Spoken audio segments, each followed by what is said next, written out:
18 de janeiro de 2025, sábado da primeira semana do tempo comum. Em nome do Pai, do Filho e do Espírito Santo. Amém. Meus queridos filhos e filhas, vos saúdo com a paz de Jesus. Bom dia a todos. Que alegria nos encontrarmos bem pela manhã desse sábado. Sabadou, fim de semana chegou.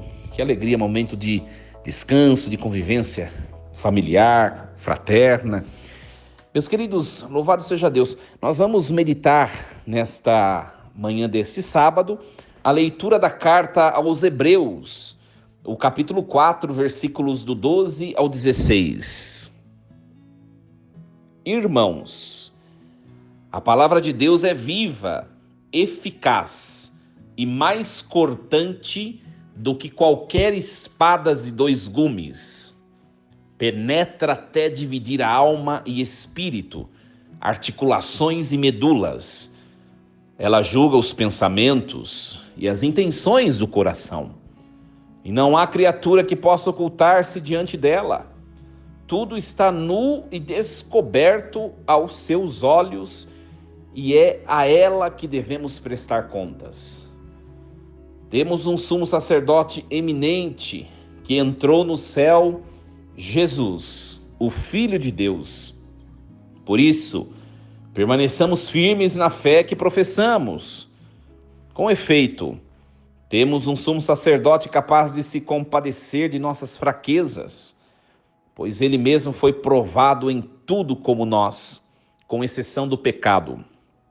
Aproximemo-nos, então, com toda a confiança, do trono da graça, para conseguirmos misericórdia e alcançarmos a graça de um auxílio no momento oportuno.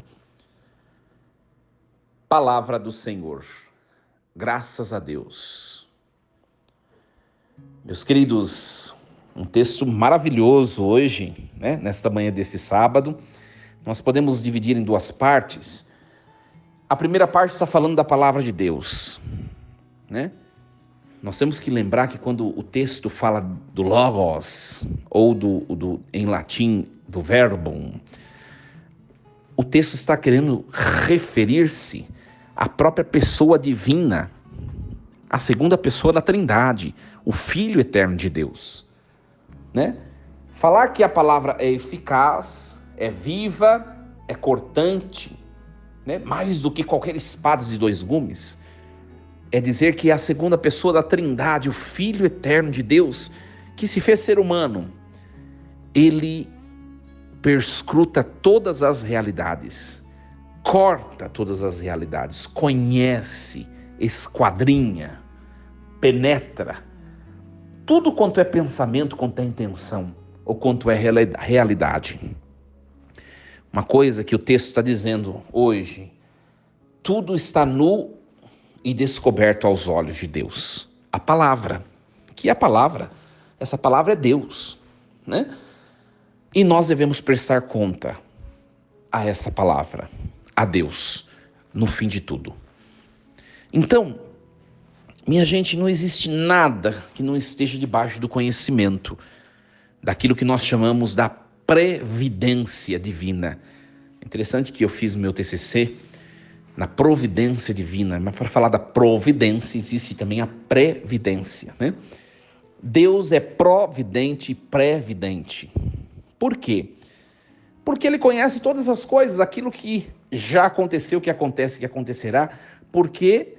Porque ele nos enxerga num eterno presente, que é a sua realidade. Então, na realidade de Deus, ele já conhece tudo, Mas no discorrer do tempo, nós ainda estamos sendo construídos humanamente. Meus queridos, como nós estamos nos construindo? Como nós estamos ainda a caminho de uma edificação humana? Que nós façamos as melhores escolhas a partir da palavra, tendo como paradigma, como referência, a palavra. Por quê? Porque essa mesma palavra já nos conhece de antemão. Porque essa mesma palavra vai nos dar a sentença final. Então que essa palavra seja o nosso referencial sempre. Sempre, sempre, sempre. Né?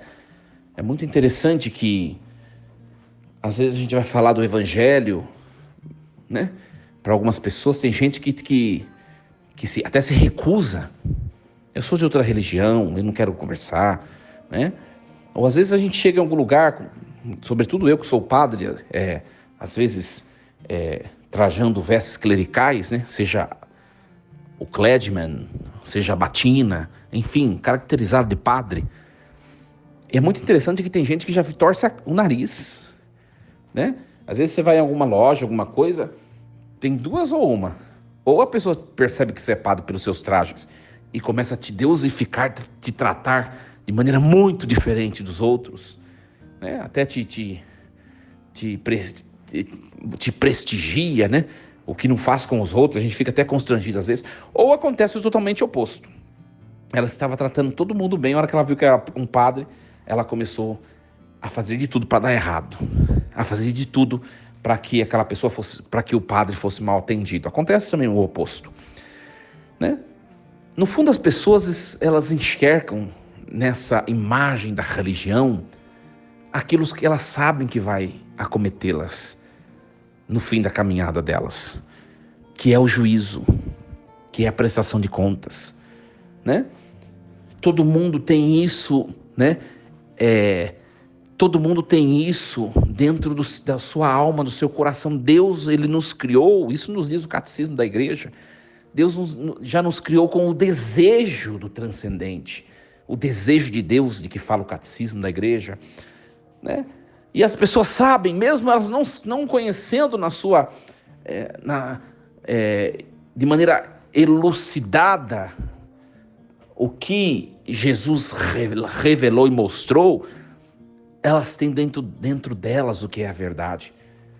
E o que está dentro delas, que é a verdade, briga com o próprio testemunho de vida delas. É muito mais fácil eu virar a cara e tratar mal uma pessoa que mostra o que para mim de verdade é o ideal. Então, como ela está mostrando, ela está me incomodando, então eu trato ela mal, né? É a palavra. A palavra, vocês que estão me escutando, é ou não é verdade que a palavra de Deus, ela faz duas coisas? Ou ela consola, ela nos levanta o ânimo, ela nos tira muitas vezes da tristeza, do desânimo. A palavra de Deus, ela é consoladora. Mas a mesma palavra também é denunciadora, é cortante, ela machuca muitas vezes. Quantas vezes nós escutamos pregações, a gente sabe que é o que está no evangelho mesmo, e aquilo fala, né, pega na nossa veia, fala dos nossos pecados, nos exorta a mudar de vida. Quantas vezes a palavra não nos incomoda? E a gente sabe, sobretudo nós que somos igreja, né? Tem palavra que a gente fala, ai que delícia ouvir a palavra de hoje, a gente sai repleto da igreja, mas tem palavra que a gente sai sangrando. É a mesma palavra, é Deus, não é? Só que tem gente que quando a palavra machuca, essa pessoa também deseja machucar aquele que é anunciador dessa palavra. Por isso que às vezes a gente que é católico, você que frequenta a igreja, quando você chega em alguns ambientes e a pessoa percebe que você é de Deus, ela vai fazer questão de te prejudicar. Porque na verdade ela quer lutar com a palavra que está dentro dela, né? Pela criação, e que ela não quer aceitar. Perceba isso. Se você nunca parou para pensar, pense nisso, né?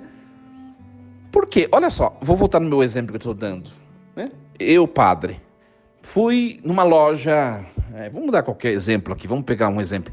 Eu fui no supermercado, né? E a moça do caixa estava lá super sorridente. A hora que eu cheguei no caixa, ela fechou a cara e começou a fazer de tudo para dar errado minha compra e criar confusão e coisa. Vamos pensar um pouquinho no que eu estou falando. Aquela moça me conhece? Não. Né? Ela não me conhece. Ela sabe meus defeitos? Não. Ela sabe minhas virtudes? Minhas qualidades? Também não. Qual o motivo? Qual o motivo, então, dela que estava toda sorridente, simpática, empática, se tornar antipática, sem educação e com maus modos? Qual a justificativa? Nenhuma, porque ela não me conhece. A justificativa está dentro dela. Deu para vocês perceberem? A justificativa está dentro dela. O que está dentro dela, que é a palavra que Deus imprimiu no ato criador, isso está fazendo com que ela seja machucada. Isso acontece com a gente. Isso acontece com a gente, né? Tem muita gente que se afasta da igreja. Às vezes a gente é muito fiel à doutrina da igreja, e às vezes tem alguns evangelhos que acabam sendo provocativos. E a gente prega de maneira autêntica e tem gente que não gosta, sabe? Né? Para vocês verem como é difícil, vou dar um exemplo. Quando cai aquele evangelho que fala do adultério, do divórcio. Quando cai esse evangelho, minha gente, como é difícil fazer homilia. Eu sempre falo nas minhas homilias quando cai esse evangelho, geralmente nos domingos do tempo comum, né? Eu falo, gente, escutem homilias por aí hoje. Hoje eu vou dar a tarefa a vocês. Escutem homilias por aí. E aí eu falo pro povo, e vocês vão perceber quantas homilias vão escorregar e vão fugir do tema. Tá por quê? Porque a gente pensa que a palavra de Deus só veio para maciar. Não. Mesmo que nós tenhamos defeitos e dificuldades de viver o evangelho, e a gente leve até o final da vida essas dificuldades, mas nós vamos sempre ter a palavra lá dizendo, você precisa, pelo menos até o último suspiro seu, você precisa se converter. Palavra não é só para maciar ego, para fazer cafuné. A palavra também é para mostrar o que nós temos ainda para nos convertermos. Mas, padre, eu não consigo me converter, eu não sei, não tem problema. Você tem consciência disso? A palavra vai sempre te lembrar. Vai sempre te lembrar. E essa é a palavra de Deus. E depois, meus queridos, o texto dos Hebreus, ele vai mudar um pouquinho e falar do sacerdócio. Nós temos um sacerdote iminente que entrou no céu. Olha só. Jesus Cristo, Filho de Deus. No fundo, diante dessa grande luta com a gente mesmo, com os nossos defeitos, nós não estamos sozinhos, minha gente. Nós temos um sacerdote que intercede por nós, junto do Pai. Nós temos um sumo sacerdote, né, que se oferece para que nós nos purifiquemos, para que nós nos edifiquemos. Nós não estamos sozinhos. Que alegria!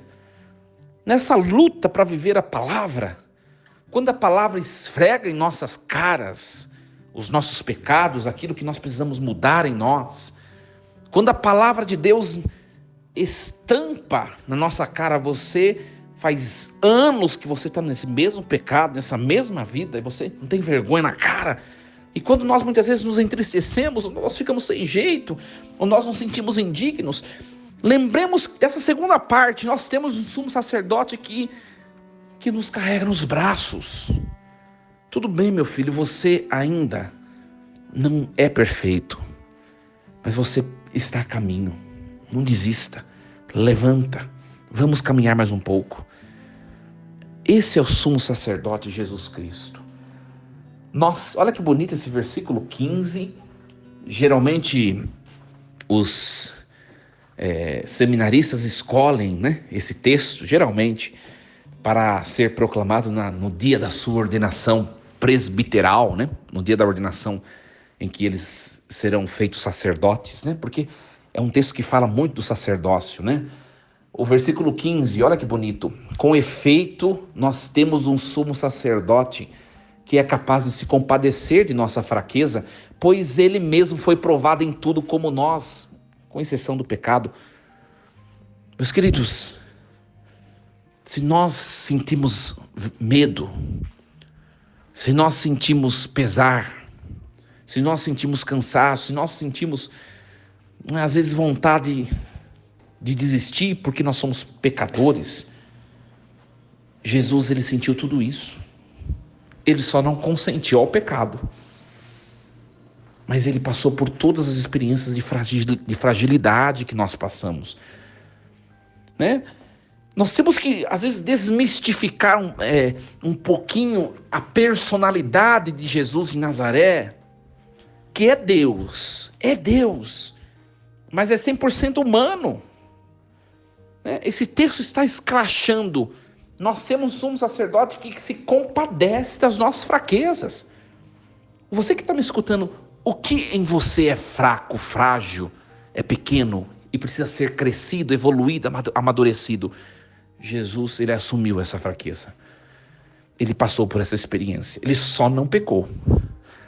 Aí a gente se pergunta, mas padre, se a minha fraqueza tem se manifestado na luta contra um pecado que eu não consigo deixar, como que, se ele não pecou, como que ele tocou essa fraqueza?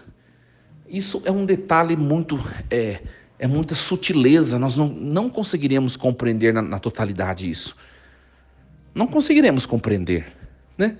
Porque, por exemplo, perguntar para alguém, qual é a sua fraqueza? A minha fraqueza, padre, é tal pecado, é tal situação. Eu não consigo abandonar isso, eu não consigo deixar isso. Isso para mim é desafiador. Tá? Jesus, ele provou essa tentação, essa fragilidade. Ele foi tentado. Olha só, ele só não pecou.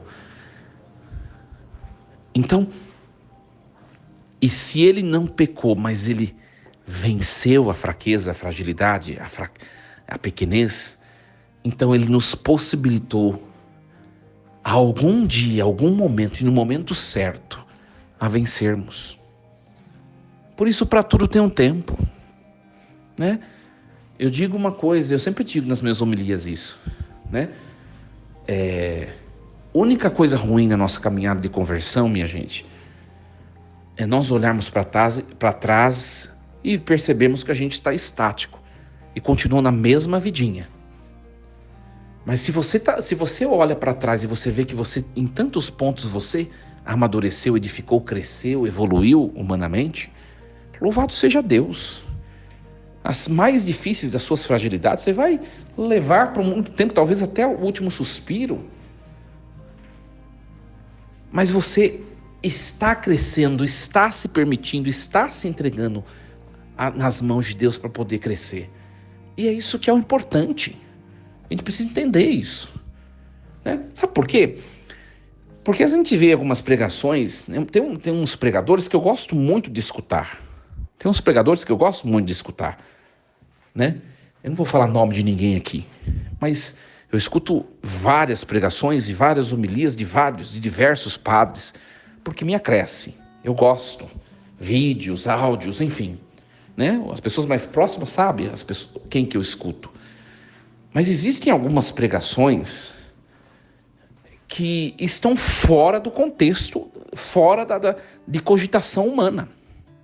Sabe, pregações extremamente moralistas, como se se viver o evangelho fosse apenas uma decisão minha. E nós sabemos que isso daí se chama pelagianismo. Se o evangelho for vivido somente pelas minhas iniciativas, eu não preciso de Deus. E a gente sabe que, minha gente, sem Deus a gente não consegue nada. Né? Então, às vezes algumas pregações, elas desumanizam. Isso é desumano. Por quê? Porque eu não tenho condescendência com o que é frágil, o que é desafiador para o outro. E eu preciso ter, porque todo mundo tem dificuldades. Todo mundo tem aqueles discursos de pureza, né? De pureza, parece até uma pureza angélica. Aqueles discursos não convencem, minha gente. Não convence. Eu tenho, 5 anos de padre esse ano. Né? Minha idade eu não vou falar porque eu não gosto. Mas, fora 5 anos de padre, né? 1 ano de diácono. Fora 1 ano de diácono, mais 10 anos de seminário. Olha quantos anos na caminhada vocacional. Né? Com esse tipo de pensamento de pureza angélica, já era para ser uma pessoa perfeita. E eu trago tantas imperfeições. E você também. Você que está me escutando, quantos anos de igreja você já tem? Tem gente que fica longos anos na igreja, a pessoa tem 50 anos de caminhada na igreja, né? Tem gente que às vezes, aqui na comunidade tem, em todo lugar que a gente vai exercer o ministério tem, ai padre, eu fundei essa igreja. E você olha a pessoa de cabelo branco, né? Bonita a pessoa lá participando, né? Às vezes, eu sou ministro há 50 anos, não sei o quê. E você vê, aí você começa a conviver, você vai vendo que a pessoa tem tantos defeitos pequenos, e a gente olha assim e fala, né? Mas se a pessoa tem 50 anos só de ministro da comunhão, já não era para a pessoa ter vencido tal defeito, tal coisa que acaba implicando, trazendo problema para a comunidade? Já não era para a pessoa ter vencido essas coisas? Com 50 anos de ministro? Era. Na verdade, não é um julgamento. Porque também eu, com 5 anos de padre, mais 1 ano de diácono, mais 10 anos de seminarista, dentro dessa caminhada vocacional, já era para estar também a suma perfeição. E convenhamos, a gente sabe que a gente não está.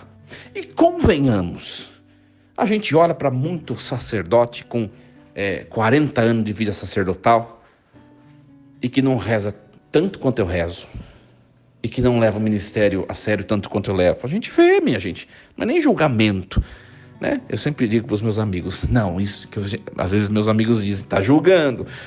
Aí eu falo, não estou julgando, só estou comentando fatos concretos.